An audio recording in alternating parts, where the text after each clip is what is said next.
Hello, everyone, and welcome to the Unauthorized Disclosure podcast for this week. I'm very pleased to be joined by Dave DeCamp, who is a news editor for Antiwar News, also the host of the Antiwar News podcast. So, welcome. I'm glad you're joining us. Yeah, Kevin, thanks for having me. I'm a big fan of your work, so this is great to be on your show. Yeah, I think I first met you at a Assange rally back in October of 2022, maybe? I Yeah, think 2022. 2022, yeah. Yeah, Yeah, outside there of the was a DOJ.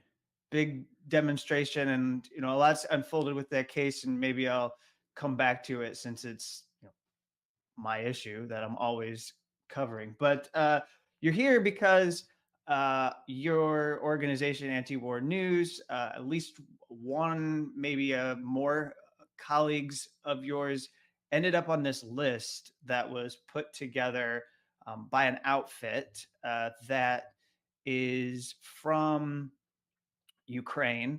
It's a organization that has some links to the U.S. State Department, and perhaps you can help me be clear in what kind of connections they do have to U.S. agencies. So I know you wrote a summary for Anti-War News that appeared that people can go to the site to find that the founder of the NGO texty.org.ua has worked for the State Department. So this group, I'm just going to call them Texty for lack of a better way of talking about them in shorthand, that this group smeared antiwar.com. They put a whole bunch of other people on this list, and they broke it up into media. They broke it up into experts as well as politicians. And their main gripe seemed to be that all of these people, there's like nearly 400 altogether, had gotten in the way of military aid going to Ukraine recently. So I was oddly on the list, although I haven't done any work on Ukraine in the last, I think it's been at least more than a year and a half. I've done a couple interviews, but those weren't linked to. And then, your organization, antiwar.com, was smeared. So why don't you talk about this list and seeing it published? Yeah, so, it's an interesting list of people that they put together. It includes, dozens of members of Congress, all Republicans who have voted against Ukraine aid and some that supported it until very recently. Some Republicans who voted against that big $95 billion military aid bill that Biden signed into law. So a few of them that voted against it didn't do it because they're opposed to aid to Ukraine. They did it mostly for political reasons because they wanted border stuff included. But even they got included on this list, which it essentially says that it acknowledges in the first few paragraphs of this big study that they put out that most of the people have no actual connections to the Russian government. But of course, it accuses them of spreading, pro-Russian propaganda narratives. And if you look at antiwar.com, so they actually didn't name me specifically. They named a few of our staff members, Scott Horton, who I know you've been on his show plenty of times, and Eric Garris, who's my boss, who's the founder of antiwar.com.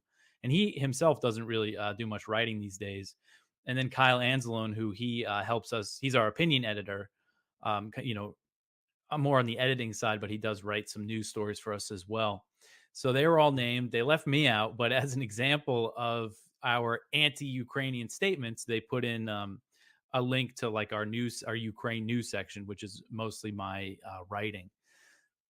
So it's interesting because it's obvious from reading this study that this is an attempt to smear all of these people, which it was nearly 400 individuals who were named. And again, across the political spectrum from Donald Trump to Jill Stein. And then a lot of organizations that we work closely with, like the Libertarian Institute, which shares some of the same staff, and the Ron Paul Institute.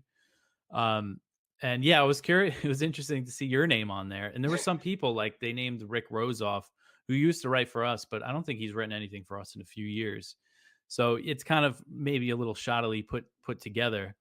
But yeah, they acknowledge that no connections to Russia for most of these people.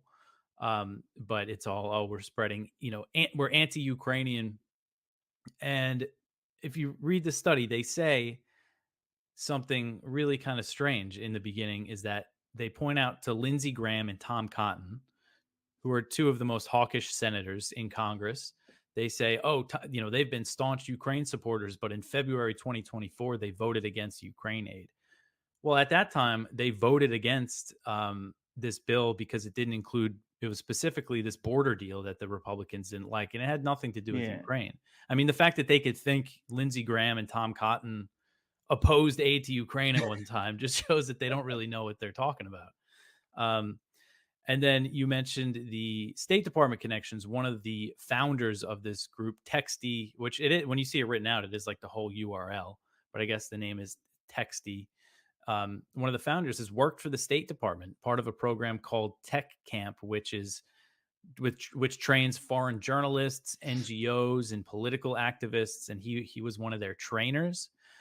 And then there was another US aid program that is affiliated with Texty. So it calls them one of their implementing partners. It's a Ukrainian transparency, supposedly anti-corruption effort, and they're affiliated with that.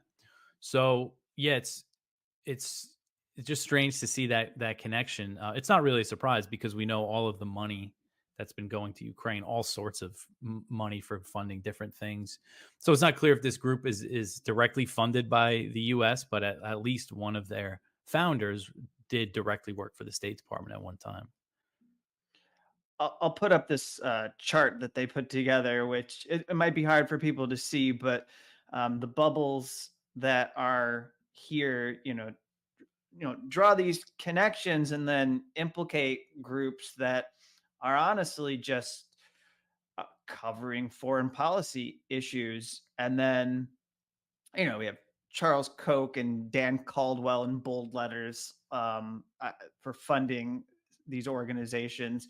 But responsible statecraft or the Quincy Institute, which actually it seems like they've got them twice here as I'm looking at this, the American Conservative, and then these other institutes, and then your organization here is like singled out as being the bigger contributors to this narrative against continuing Ukraine military aid. But also wanted to put up what they say about all of this. I So like the title and the this is their subtitle. site. Yeah, it says roller coaster. Um, from Trumpists to communists, although just to be specific here, uh, there might actually be a handful of communists, like most of them probably aren't even what you would classify as that. It's just we're saying that like they don't really understand who they're mapping out when they label people. And then it's like Trumpists. So like, I don't know. I mean, just to be fair to some of the libertarians, I don't know how many of them are actually supporters of Trump Mhm. as they get lumped in. But that being said, this is their page. But I pulled this out where they say we've identified a broad spectrum of aid opponents ranging from Trump supporters to communists and examined their connections. While our research does not cover every public figure opposing aid to Ukraine, it highlights prominent individuals and common arguments that often mirror Kremlin propaganda. So all they're saying is essentially what we've heard for what we've heard for the last, actually it's almost been 10 years.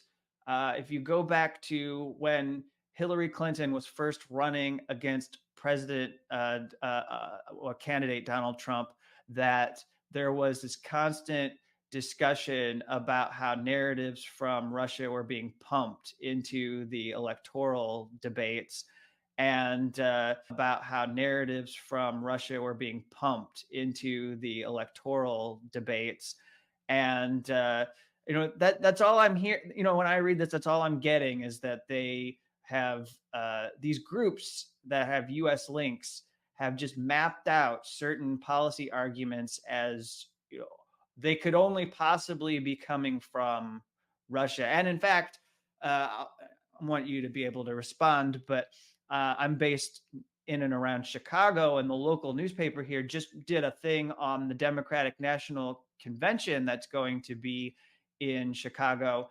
And they're already doing it again, so they don't have to take responsibility for any anti war protests. They don't have to respond to those anti-war protests. They've now got an expert from CSIS, I believe it is, the think tank. I forget what the acronym breaks out to, but this guy is basically saying that there could actually be physical Russians planted in the protests in August when Joe Biden is here trying to have his national convention. So to me, I'm just hearing that all of this opposition that is growing, they don't have to answer to it because their view, they want it to be that it's coming only from Russia. Yeah, I mean, that's amazing that they could say that considering there's been this big movement across the country, mostly at, college campuses. How can they say that it's like Russian, if Russia's directing it or something? It's very clearly like a grassroots thing that's happening here. And it's not just kind of radical people, it's also a lot of, like establishment Democrats who are resigning from the Biden administration, a lot of liberals. And we're not out on the fringes here anymore. There's this huge opposition to Biden's support for Israel. But yeah, when it comes to the Russia stuff, I mean, our position at antiwar.com is, we're non-interventionists. We have been against, US involvement in this war and in Ukraine, since day one. The writing on the website goes back to the early 2000s of people saying, the US shouldn't be meddling in Ukraine.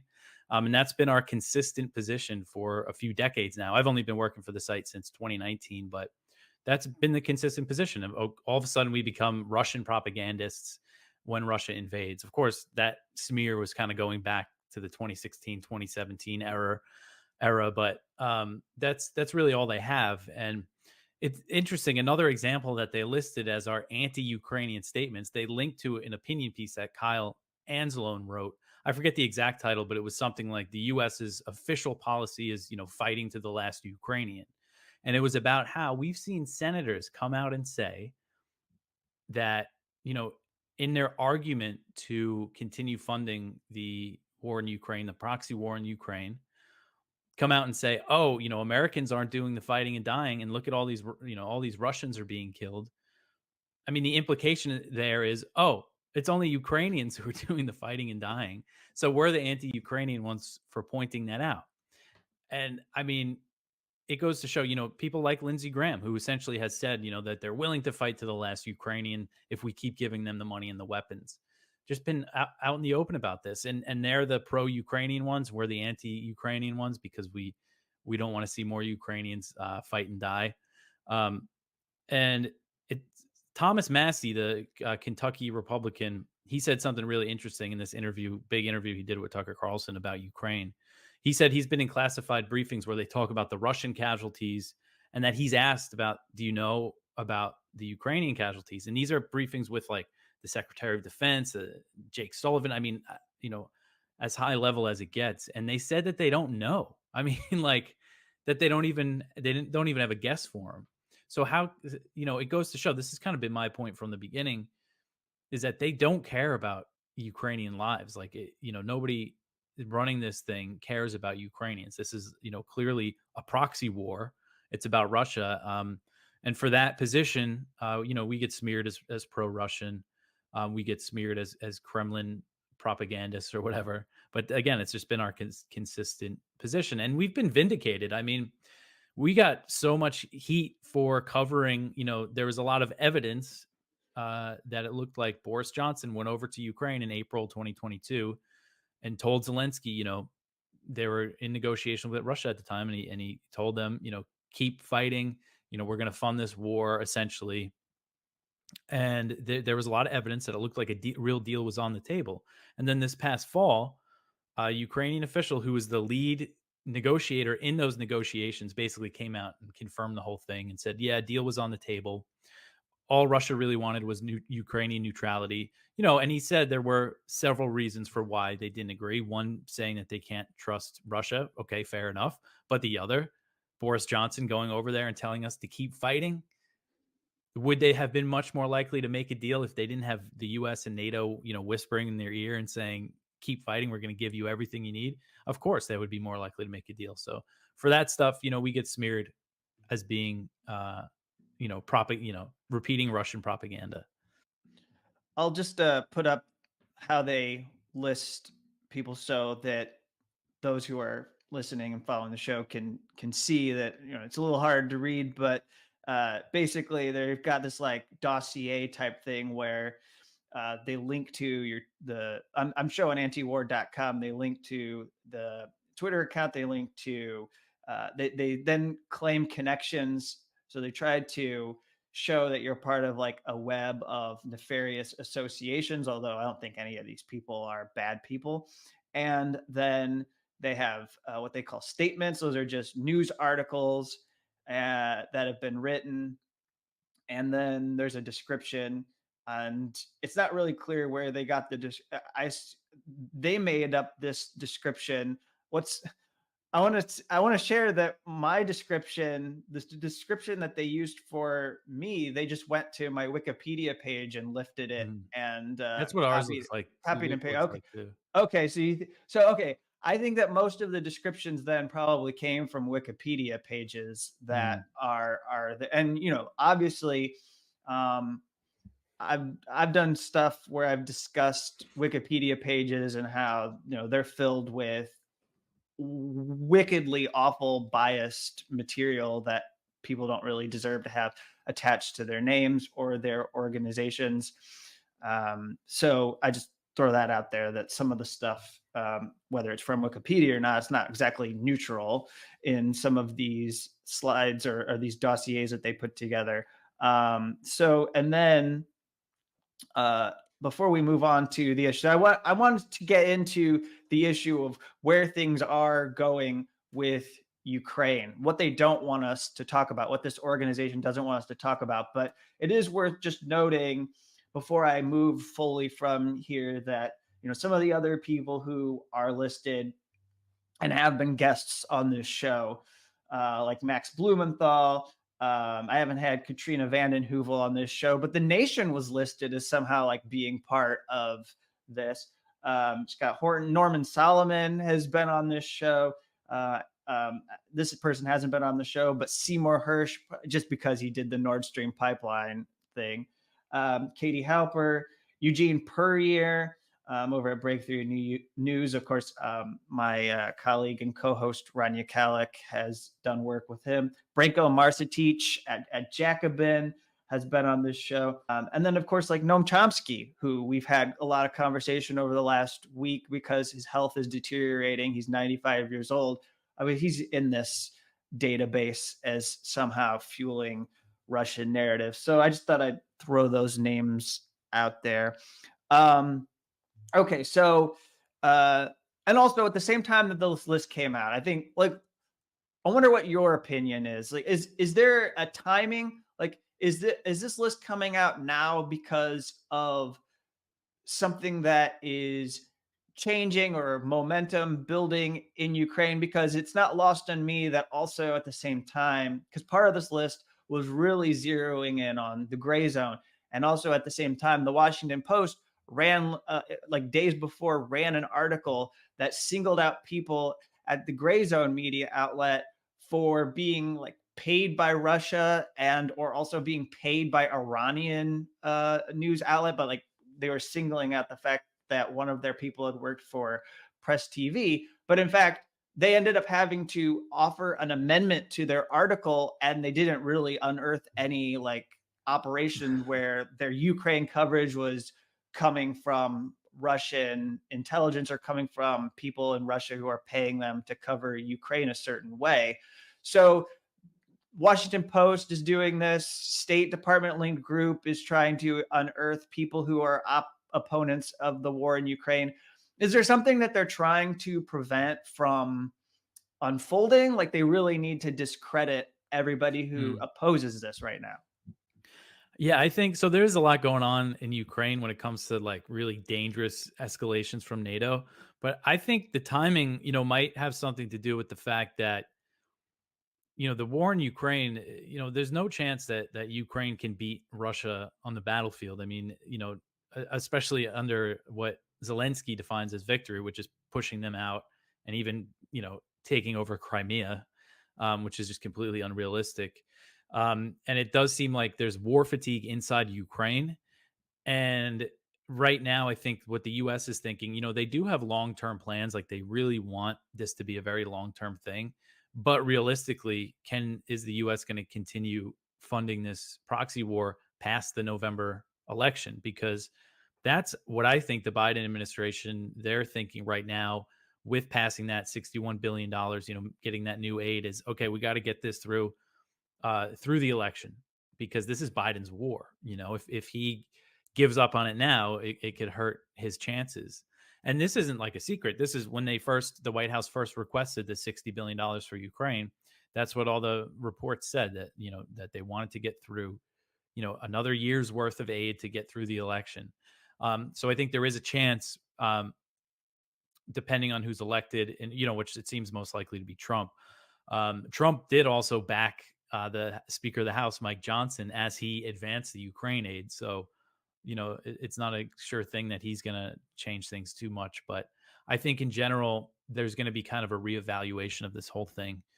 So they're trying to maybe get out ahead of some of this stuff because, some of these arguments that we make. And then just in general, like, I mean, we could get into this.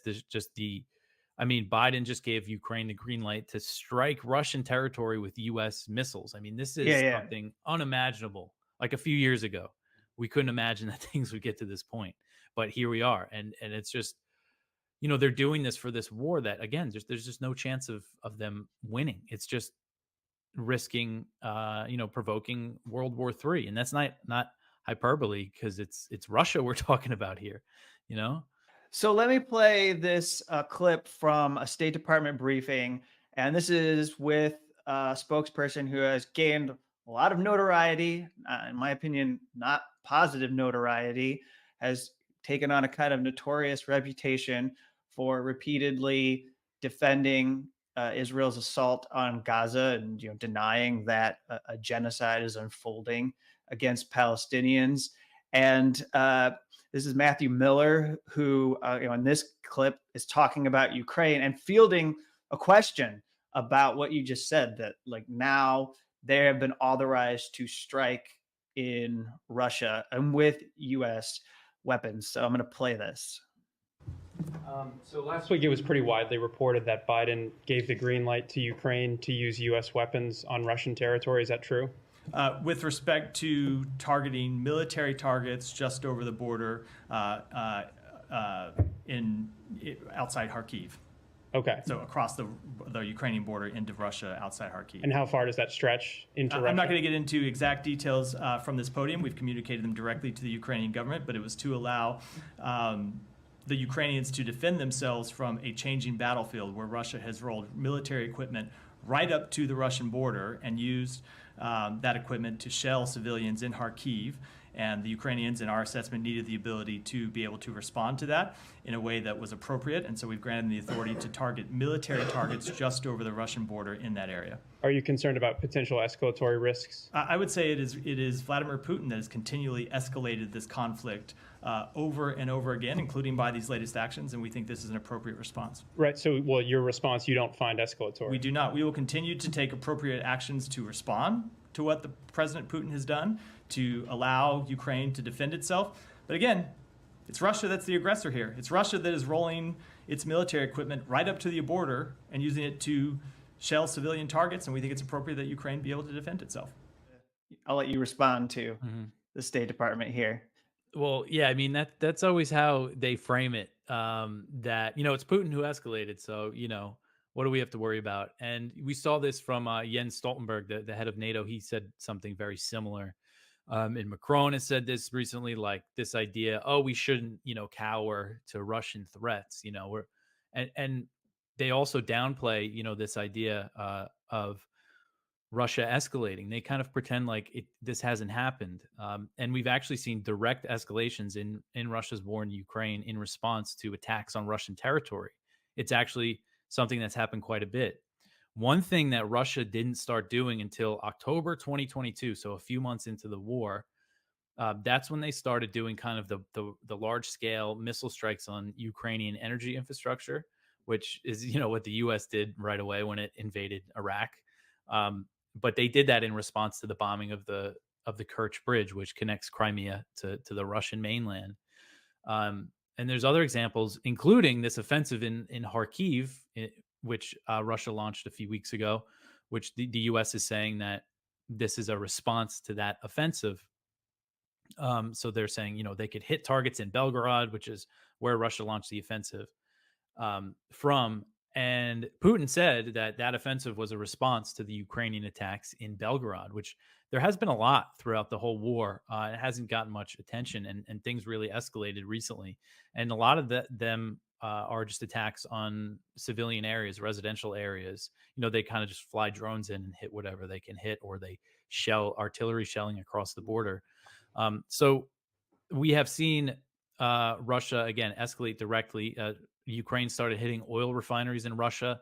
That's the most recent really heavy round of like strikes on Ukraine's energy infrastructure was a response to that. And that leaves, millions of Ukrainians in the dark. And then the people in Washington and Brussels who don't feel those effects, they have this narrative that, they haven't done anything. And we even see this, you don't see this so much from like US officials saying this directly, but you see it from people that work for think tanks like, he's not going to, launch a nuke. Putin's not going to do that. They're not going to attack a NATO base.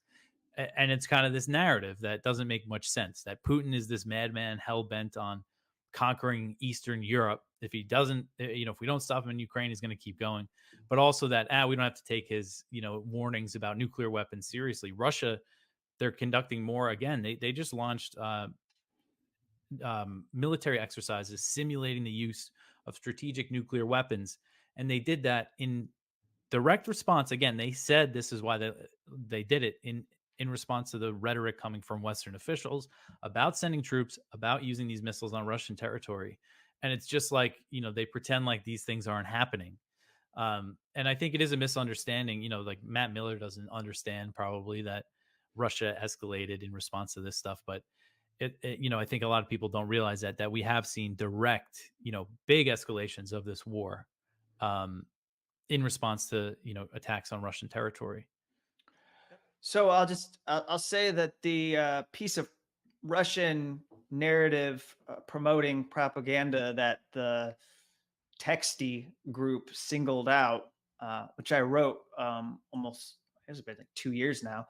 I quoted retired military general David Petraeus, who earlier on in the first 6 months of the war, I'm not going to speak for David Petraeus today in 2024, but during the first 6 months of the war, one of the things he said on CNN was, we have to start thinking through how do we provide Russia an out. You never want to put a guy who has nuclear weapons truly in a corner where he feels that he has nothing left to lose.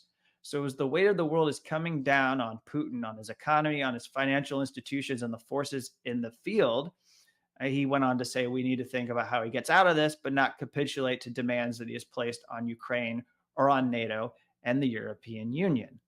And I thought that was a sane reaction to what was unfolding with the war in Ukraine. So none of that gets into our conversation. If we talk about Ukraine, there's no discussion about settlement or some kind of peace negotiations. In fact, it's actually wildly offensive to talk about peace negotiations between Ukraine and Russia. And so I think as we wind down, and as I invite you to give some final words in our conversation, I would say, what's the end game here? What can you tell me what Ukraine, so this group, Texty, they're upset at all of us getting in the way. What are we getting in the way of? What are they thinking they'll accomplish? And I guess I hesitate to use this word. I mean, look, I have gone on record. I'm not supportive of the Russian invasion. I don't believe I need to say that, but it's just worth noting that what this group linked to was an article that I wrote saying that I was wildly incorrect. I honestly believed when there was all this talk about how Putin was going to invade Russia, that was just more nonsense from the US government, and that this was going to be like Iraq all over again. And they were basically trying to spin us into believing that war was going to take place, that it was inevitable. And then it ended up that Putin did exactly what the US was saying he was going to do. So I had to take responsibility for being incorrect. But after what we've seen over the last few years, it doesn't seem like Ukraine has any idea how to achieve whatever it's going to achieve. And the longer that they don't negotiate some kind of a settlement, the more territory they're losing in Ukraine. Mhm. Yeah, I mean, that's a big point there because now, if you go back again, back to those negotiations in March and April of 2022, Russia was willing to withdraw. They wouldn't want to give up Crimea. And then they were, as far as I understand it, they were going to negotiate kind of the situation in the Donbass, another time. But yeah, what is their end game? I mean, for people like Zelensky and his inner circle and the people still supporting this thing, um, it's tough to say. I mean, he can't realistically believe that they're going to be able to drive the Russians out. There was actually this report in Time magazine that quoted a Zelensky aide. This was, I think, last fall, almost a year ago now, who said that Zelensky was deluding himself into thinking that Ukraine could win. So right now, what we're seeing him do is basically dig in, and I think he knows for his political survival, if he does negotiate a deal that he's done, and then he's going to have elections again because they canceled elections because of the war, um, and all his cronies, all these Ukrainian officials who have been benefiting from this proxy war, that's I think right now they're just trying to keep it going. What is the end game? I really don't know. I mean, it's hard to imagine that. I think another thing is that they do want to get NATO involved directly in the war. Zelensky said this recently in an interview with the New York Times. He said, "Hey, why can't you shoot Russian missiles down that are over Ukraine? You don't even have to enter Ukraine. You could shoot them down from Poland or whatever. You have your NATO planes that are always flying around. Why can't you help us, intercept Russian missiles?" And that's direct NATO combat with Russia. This is something he asked for in the beginning of the war. He was asking for the no-fly zone. So, it seemed like they kind of went off that a little bit. It did seem like in the beginning that they really were trying to get, a full-blown NATO Russia war in Ukraine. Um, so maybe that's part of the thinking. But I think right now the name of the game for both Zelensky and Joe Biden is to just maintain this thing for, at least another year and then kind of see what happens. It's just That it's tough to know what could happen in the next year or so. that's a good point because when you look at all of the arms and the assistance, the money that is flowing to Ukraine, that spigot will be turned off if the war is stopped, presumably. I mean, you're not going to be able to get Congress to authorize that amount of money on a regular basis. They'll want to spend it on other military adventures. So, and I mean, the money will be redirected to countering China probably if Ukraine was to stop. So then, if you're Zelensky, you're looking at how you'll be abandoned by the United States. You'll be isolated politically. Similar to Netanyahu, you'll know nobody will want you to be their leader any longer. And, whatever gets rebuilt is going to probably be a failed state anyways because of all of the destruction from the war. So, I mean, it's almost like as far as preservation of what you think Ukraine is supposed to be, you have to keep the US and NATO engaged. Mhm. Yeah, and I know I think from more of the US and NATO side, I think their thinking long term is probably some sort of, Korea style, freezing the lines, creating some sort of demilitarized zone. And then they want, you have Stoltenberg, he's trying to put together this plan to give Ukraine like $40 billion in aid each year for like a 5 or 10-year deal with NATO to make it like a long-term thing. And they want to help build up Ukraine's industrial, military industrial complex, which is what Ukrainian officials call it, which is kind of funny. But they again, they have this idea of long term, send the NATO trainers back in. But realistically, Russia right now, they have time on their side, and they're not going to go for a situation like that at the moment. I don't think. I think it's clear right now that they can do this for years and years. So yeah, I think it will take the one side actually really wanting peace for this thing to really end. But yeah, I think frozen conflict, I think, is what is in the thinking in the U.S. right now. And I know I said we'd wrap, but on the Russia side, like, have they gotten what they wanted? Like, is there any point where they could just leave and say we've accomplished what we set out to do, or is it just basically that like they haven't had the costs incurred that would necessitate pulling back?